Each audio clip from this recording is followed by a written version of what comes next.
Hello bachcho, let's see this question.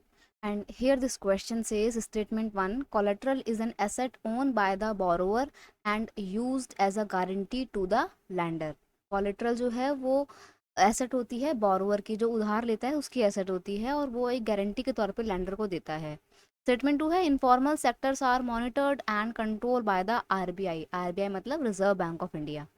देखिए आपके यहाँ पे चार ऑप्शन है, चारों में से एक अप्रोप्रिएट ऑप्शन आपको मार्क करना है। रीड करते हैं option. Both statement 1 and statement 2 are correct.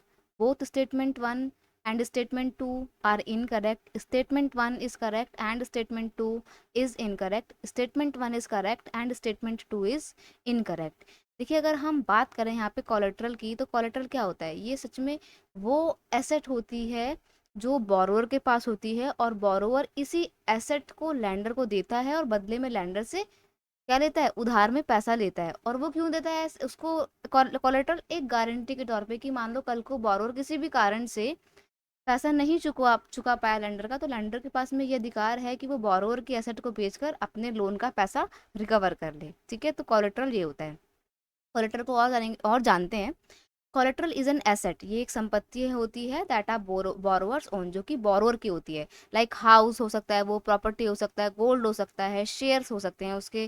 जैसे आपने देखा होगा ना कि गोल्ड लोन लेते हैं, गोल्ड देते हैं बदले में पैसा ले लेते हैं, और वो गोल्ड किसका होता है? बोरोवर का होता है। The owner can use this collateral to take loan from the bank. अब ओनर जो है, बोरोवर जो है, वो इस कोलेट्रल का इस्तेमाल कर सकता है बैंक से लोन लेने के लिए।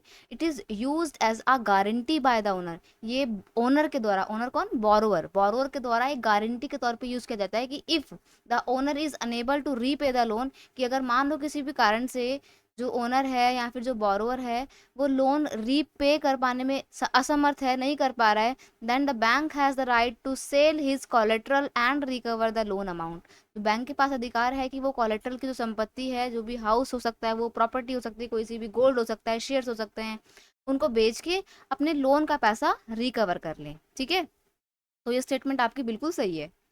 अब अगर हम बात करें इनफॉर्मल सेक्टर्स की, तो इनफॉर्मल सेक्टर में क्या क्या आता है? देखो, फॉर्मल में तुम्हारे आ जाएंगे बैंक, कोऑपरेटिव सोसाइटी से जो तुम लोन लेते हो, जिसके लिए प्रॉपर डॉक्यूमेंटेशन होता है, पेपर वर्क होता है, वो तो फॉर्मल सेक्टर होते हैं लोन के।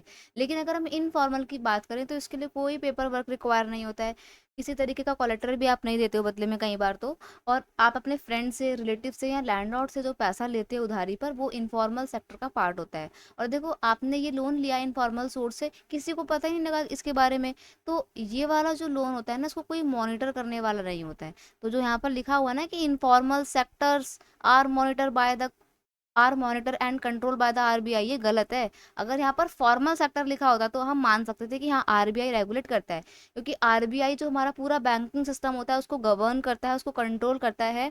और जो बाकी के छोटे छोटे बैंक हैं, लाइक एचडीएफसी, एसबीआई, ये सब इसके आरबीआई के अंडर में रहकर काम करते हैं। ये क्योंकि आरबीआई एक हेड बॉडी है, आप कंसिडर कर सकते हो कि आरबीआई एक हेड बॉडी है और बाकी के बैंक उसके अंडर में रहकर काम करते हैं।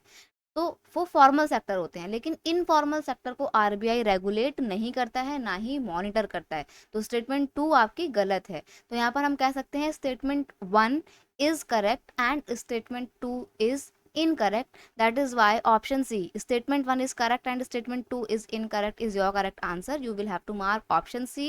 It's your final answer. I hope you understood it well. Best of luck.